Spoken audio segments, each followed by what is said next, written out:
Oke Mas Bro, sebelum kita lanjut ke videonya, saya ngasih pengumuman bahwa grup STS sekarang buka lagi nih grup diskusi dan rekomendasi sesi 19 atau bulan Maret 2023. Aktifnya dari tanggal 1 sampai tanggal 31 Maret 2023. Dan apa itu grup STS rekomendasi?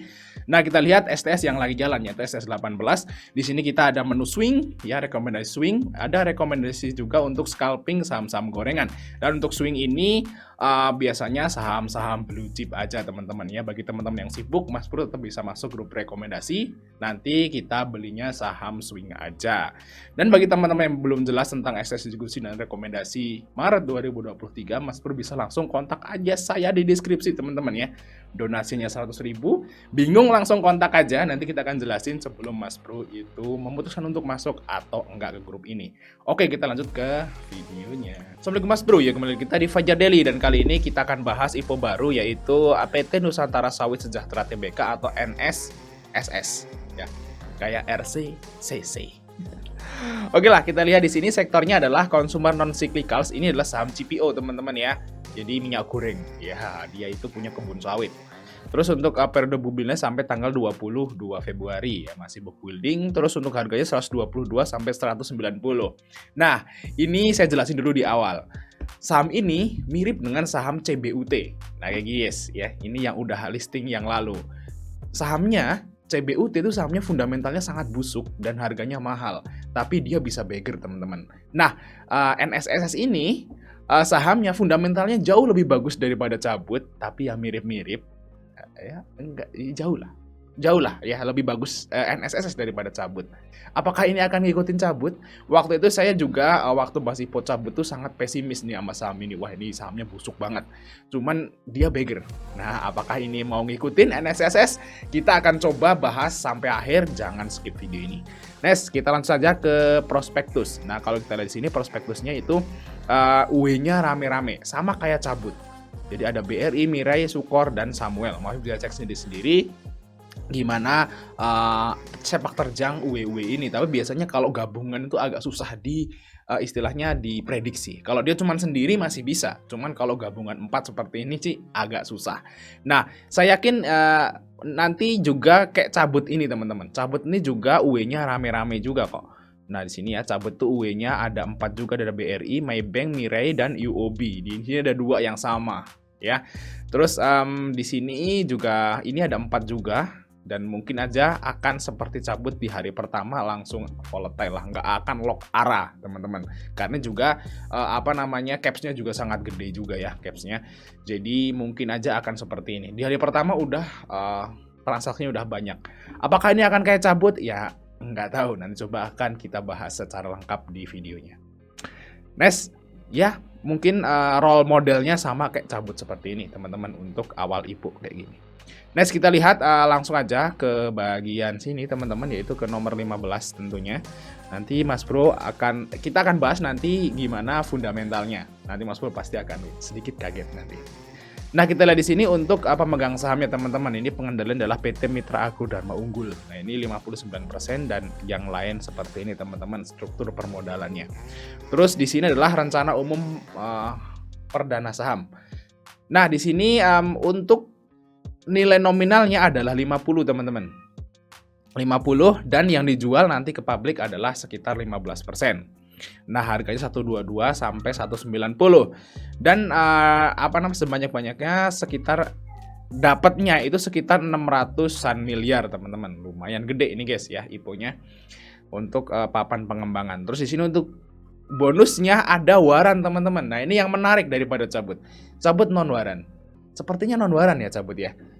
Nggak ada waran kayaknya. Dan kalau yang ini lebih asik karena dia dapat waran. Tapi biasanya kalau saham yang seperti ada warannya itu agak berat lah seperti itu naiknya.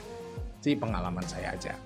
Nah, kita lihat di sini untuk pelaksanaan waran seri 1 itu 182 sampai 285. Berarti memang saham ini itu diproyeksikan, perusahaan itu memproyeksikan saham ini mungkin aja bakal ke 285.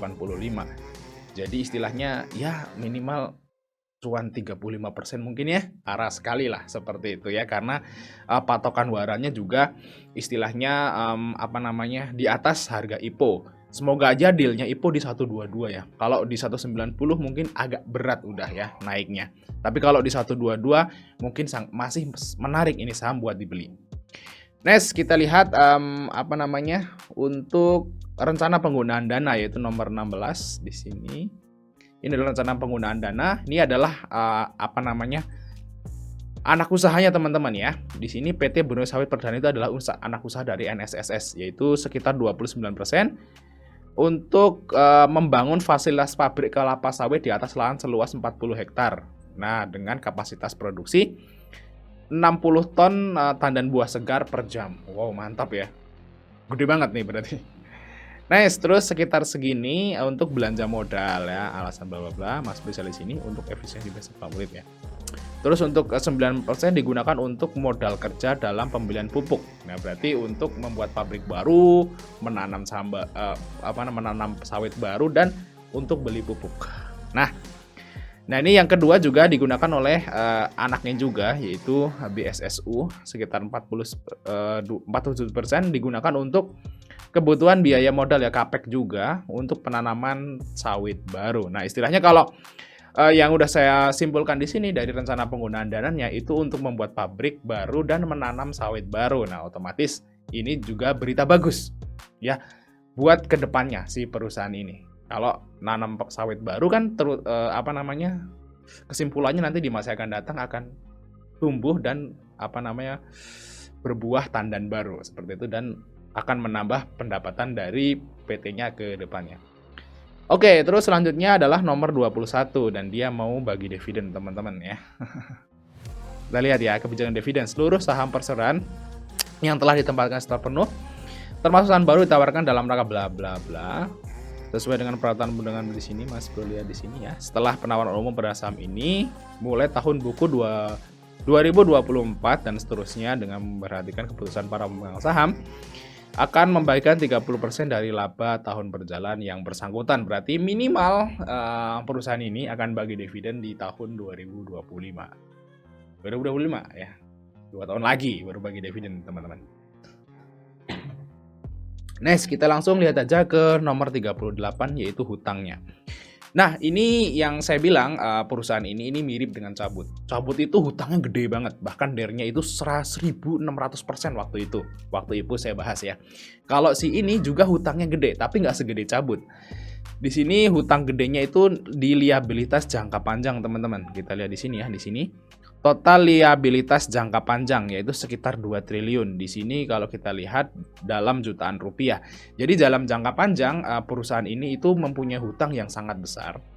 Tapi ya kalau bagi IPO Hunter ini sebenarnya nggak terlalu masalah guys hutangnya. Karena hutangnya ini dia dalam jangka panjang. Jadi kalau IPO Hunter kan kita hanya ngehold sahamnya dalam jangka pendek.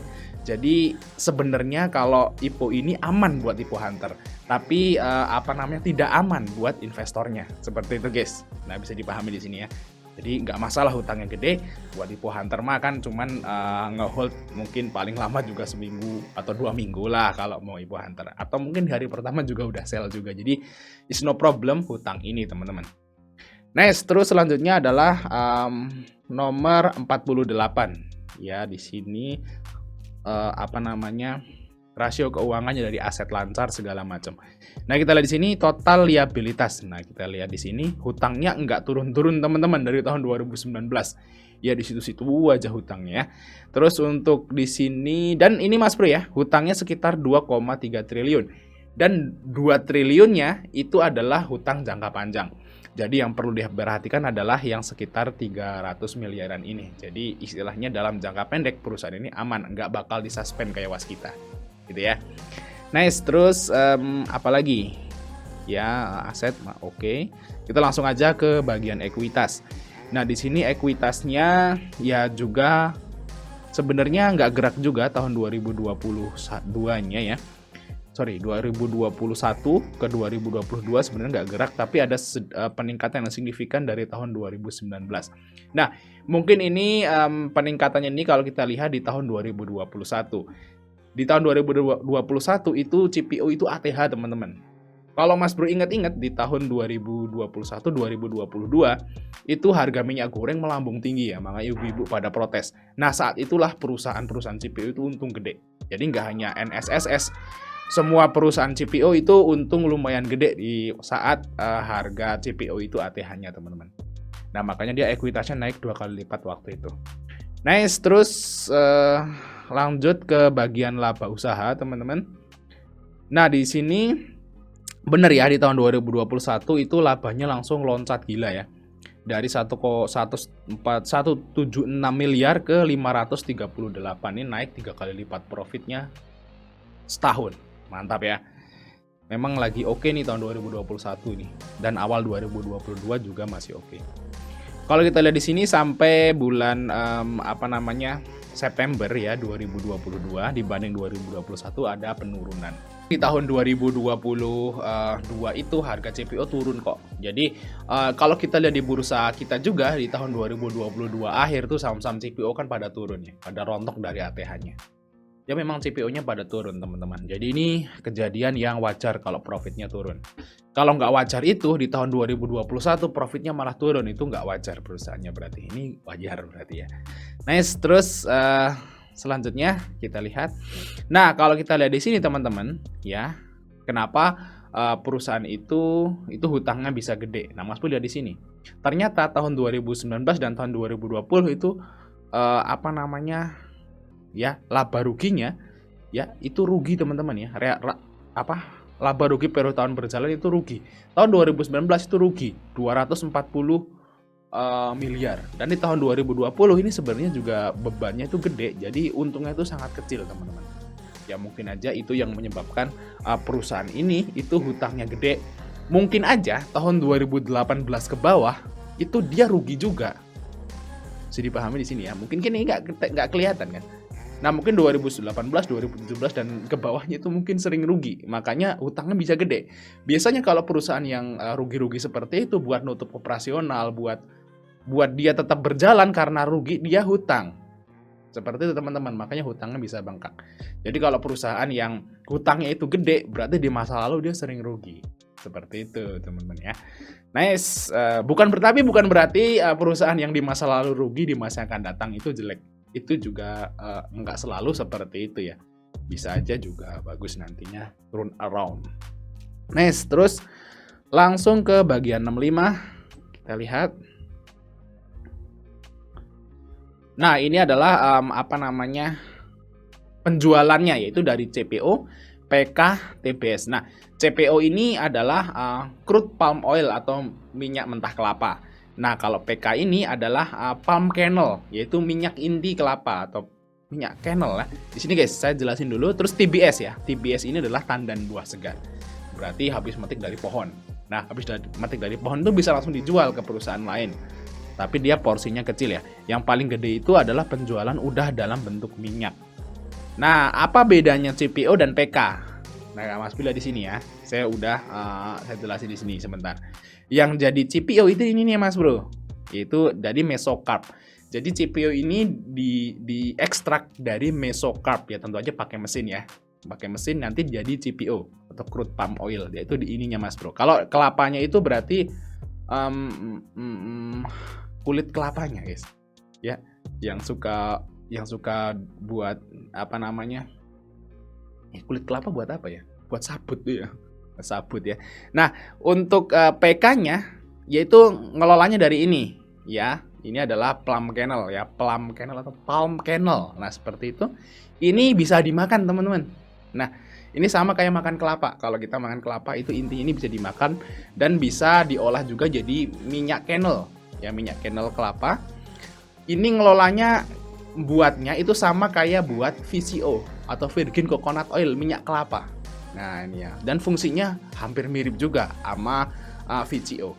Seperti fungsinya. Kalau yang ininya ya ini yang suka buat minyak goreng dan margarin. Ya, yang kita sering pakai di rumah emak kita gitu ya, emak kita sering pakai ya. Kalau yang ini mungkin jarang pakai karena ini mungkin aja kalau itu buat apa ya? Ya fungsinya hampir mirip CPO lah ya.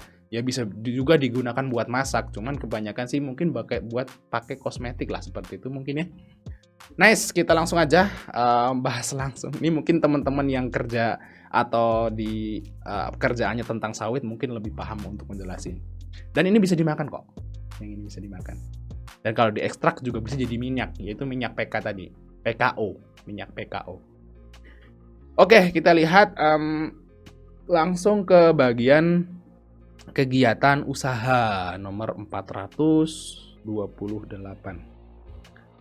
Nice, kita lihat. Nah, ini Mas Bro lihat, ini adalah historis perusahaan ini dari awal sampai akhir. Nah, tahun 2009 dia buka, teman-teman, langsung buka lahan 17.000 sekian hektar.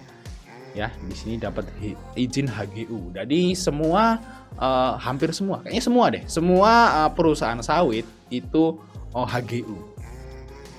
Hak guna usaha. Jadi bukan hak milik ya, berarti itu tanahnya masih milik negara, teman-teman. Terus tahun 2015 ini Mas boleh di sini dia memperoleh pembiayaan jangka panjang dari BRI untuk total sekitar 19 hektar sekian, 19.000 hektar. Ini dia Mas Bro ya, yang dapat pembiayaan hutang jangka panjangnya. Terus ini Mas Bro di sini terus saja dan sekarang mengelola sekitar 27.000 hektar sekian ditambah dari kredit Bank Mandiri. Kenapa dia hutang jangka panjangnya gede? Yaitu dia disuntik dana dari BRI dan Mandiri untuk hutang jangka panjang ngelola kebunnya tersebut. Nice, kita lihat langsung aja. Nah, ini adalah area perkebunan pabriknya. Kalau NSSS ini areanya di Kalimantan Tengah. Kalau JAR itu di Kalimantan Timur. Nah, kalau JAR ya ada JAR. Ini ya setara lah sebenarnya sama JAR ya. Kalau cabut di mana ya? Saya kok lupa ya, di Kalimantan mana ya? Ya sini lah Mas Bro. Lupa saya teman-teman. Nah, kita lihat di sini ya. Ini adalah ini ya di Kalimantan Tengah. Nah, di Kota Waringin sana, guys. Ini sawitnya, Mas boleh di sini. Nah, ini seperti ini. Area konservasi di sekitar lahan perkebunan. Nah, ini di sini buat mancing apa namanya? Gondrong labanan. Nah, sini nih, guys. Nice, kita lihat di sini untuk model bisnisnya. Nah, ini Mas Bro bisa baca sendiri tentunya ya. Ini bibitnya, guys, bibit sawit. Nah, udah jelas lah ya. Ini TBS, tandan buah segar, ini pengelolaan TBS-nya. Pokoknya udah jelas lah. Ini hampir Mas Bro yang udah di bursa kita paham lah ini kerjanya ngapain. Dia nanam sawit, terus muncul buah sawitnya diambil dijual atau diperes, diekstrak jadi CPO dan PKO tadi baru dijual. Seperti itu aja sih, simple ya kan. Nice, kita lihat langsung aja ke sini guys ya, ke bagian rasio keuangannya. Kita bandingin sama cabut karena ini mirip-mirip guys, mungkin saudaranya kali ya. Nah, di sini saham ini ada hubungan dengan SAMF di mana guys? Nomor 38. Sebentar saya kasih di sini ya. Nah, saham ini punya hutang sama SAMF. Nomor 38 mungkin, sebentar ya. Agak lupa nih saya guys, sebentar. Nah, ini guys ya. Jadi ini kita bahas hutang tadi kelewat, yaitu di ini PT Saraswati Anugrah Makmur. Ini adalah SAMF. Dia hutang lumayan banyak guys ke SAMF, sekitar 44 miliar sekian buat hutang pupuk. Ya, buat hutang pupuk di sini ya. Jadi SAMF itu adalah distributor pupuk dan perusahaan ini itu ngambil pupuknya dari SAMF. Mungkin ini ada ada hubungan lah sama SAMF seperti itu teman-teman. Oke, kita lanjut aja ke bagian sini, yaitu rasio fundamental. Kita bandingin sama cabut. Kenapa saya ngomong cabut? Karena ini mirip banget. Cabut itu awalnya juga kita pesimis banget. Saya pesimis banget sama cabut ini. Kenapa? Fundamentalnya jelek, hutangnya gede, dijualnya mahal. Tapi nyatanya IPO di 690 dia sampai ke 2000. Double guys, beggar. Wow, edan nggak? Beggar. Ya, gitulah. Jadi saham yang jelek, fundamental jelek mungkin aja bisa beggar kan. Tapi apakah NSSS akan sama? Iya, nggak tahu ya. Saya juga nggak bisa baca masa depan. Kalau harga bukunya 30, cabut juga 47 loh, mirip. Mas boleh di sini. Ini ada kemiripan yang signifikan. Cabut malah IPO-nya itu di 690. BV-nya 47. Harga buku 47 dia cabut IPO di 690. Itu mahal banget. Mahal banget. Kalau yang NSSS ini masih masuk akal lah. Ya, masih nggak Kalau cabut nggak tahu malu sih, cuman kalau NSSS masih tahu malu. Jadi dia ngejualnya di 3,9 PBV dan 6,1 PBV. Jadi masih jauh lebih murah daripada cabut waktu itu. Tapi cabut non-waran ya.